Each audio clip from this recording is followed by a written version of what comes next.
Assalamualaikum warahmatullahi wabarakatuh. Perkenalkan, nama saya Windy Wulandari dengan NIM 2301111769, mahasiswi program studi administrasi publik. Video ini saya buat untuk memenuhi tugas UAS mata kuliah tata kelola kehutanan yang diampu oleh Bapak Dr. Zulkarnaini SSMSI. Nah, untuk soal yang pertama yaitu jelaskan urgensi mempelajari mata kuliah tata kelola kehutanan.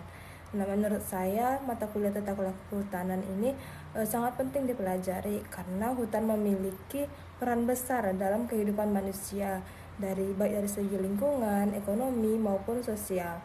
Melalui mata kuliah ini, mahasiswa dapat memahami bagaimana cara mengelola sumber daya hutan agar tetap lestari dan dimanfaatkan secara berkelanjutan.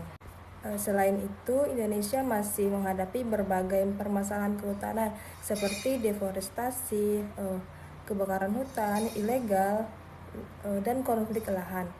Oleh karena itu, diperlukan tata kelola yang baik agar pemanfaatan hutan tidak hanya menguntungkan pihak tertentu, tetapi juga memperhatikan kelestarian lingkungan dan kesejahteraan masyarakat. Nah, untuk soal yang kedua, setelah mempelajari mata kuliah ini, coba kemukakan rekomendasi strategis untuk meningkatkan tata kelola kehutanan yang berkelanjutan dan berkeadilan di Indonesia. Beberapa strategi yang menurut saya dapat dilakukan untuk meningkatkan tata kelola kehutanan di Indonesia adalah memperkuat penegakan hukum terhadap pelaku perusakan hutan dan pembakaran liar. Selama ini masih banyak pelanggaran yang terjadi sehingga diperlukan pengawasan yang lebih ketat.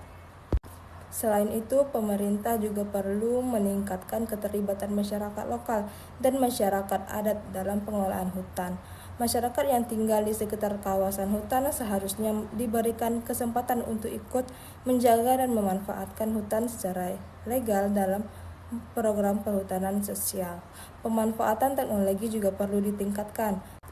Misalnya menggunakan pemantauan satelit untuk mendeteksi kerusakan hutan secara lebih cepat. Di samping itu, transparansi dalam pemberian izin pengelolaan hutan juga harus diperbaiki agar tidak menimbulkan konflik kepentingan. Dengan langkah-langkah tersebut, pengelolaan hutan dapat berjalan lebih berkelanjutan dan memberikan manfaat yang adil bagi semua pihak. Yaitu bandingkan tata kelola kehutanan di Indonesia dengan negara lain, misalnya di Malaysia atau Brazil. Apa pelajaran yang dapat diambil? Jika dibandingkan dengan Brazil, Indonesia memiliki beberapa kesamaan karena sama-sama memiliki hutan tropis yang luas dan menghadapi masalah deforestasi. Namun, Brazil dikenal lebih maju dalam